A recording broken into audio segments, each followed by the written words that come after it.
ये तो आप जानते हैं कि भारत अपना पूरा फोकस एक्सपोर्ट पर केंद्रित कर रहा है, जिसके लिए भारत ने ज़रूरी कदमों को भी उठाना शुरू कर दिया है।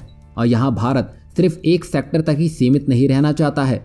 तभी भारत ने अपना ध्यान डिफेंस के क्षेत्र में स्थानांतरित किया है, जिसमें भारत को भविष्य में बड़ी संभावनाएं दिख रही हैं। ये तो आप जानते होंगे कि भारत डिफेंस के मामले में सबसे बड़ा आयातक देश बनकर सामने आया था, पर अब इसी में बड़ा बदलाव करते हुए भारत आयातक देश के रूप में नहीं बल्कि एक निर्यातक देश के रूप में दुनिया में अपनी पैठ स्थापित करना चाहता है। क्योंकि इससे पहले भारत डिफेंस को लेकर रूस, फ्रांस और अमेरिका पर आश्रित था, और अब भारत इसी में बदलाव करना चाहता है, जिसके लिए भारत ने कई बड़े और महत्वपूर्ण फैसले लिए हैं जो भारत को एक नई पहचान देने का काम करेंगे। अब इसी कड़ी में भारत को एक बड़ी सफलता हाथ लगी है। जहां कभी तोप की कमी से जूझ रहा भारत आज दुनिया को अपनी तोप निर्यात करने के लिए तैयार है।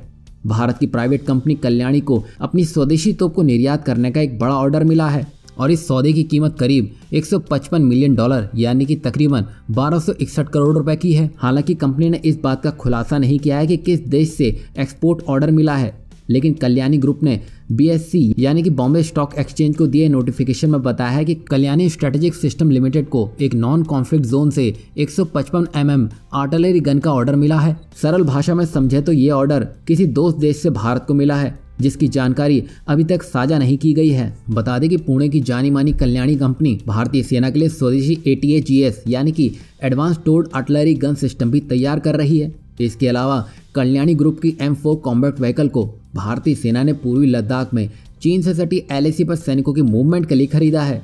वहीं कल्याणी ग्रुप ने BSE नोटिफिकेशन में ये जरूर कहा है कि आर्टिलरी गन सिस्टम का ये ऑर्डर भारत सरकार के आत्मनिर्भर बनने की दिशा में indigenous design develop and manufacturer यानी कि IDDM प्लेटफॉर्म के निर्यात के लिए किए जा रहे प्रयासों का नतीजा है। बता दें कि कल्याणी ने साफ तौर पर कहा है कि उनकी कंपनी अपने देश के सैनिकों को तो रक्षा क्षेत्र में आत्मनिर्भर करना चाहती है, साथ ही साथ भारत सरकार के मेक फॉर द वर्ल्ड के सपने को भी साकार करना चाहती है।